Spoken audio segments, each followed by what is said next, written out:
Assalamualaikum warahmatullahi wabarakatuh. Salim lem mandung ke penggemar pantun dan salim lem juga ke urang-urang yang pernah balasan dari Dirakna kan.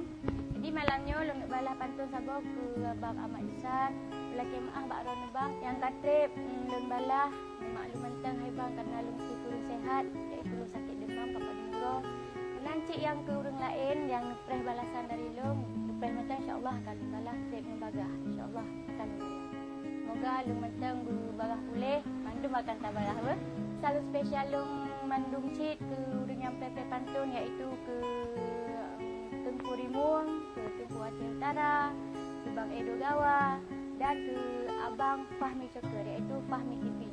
Sabar mentang urang-urang insyaallah akan lumbalah. Mbak malangnya ni simak mentang pantun ke Abang Ahmad Isan. Gak nyahana gak tu nak maklum mentang karena memang lu tengah sakit.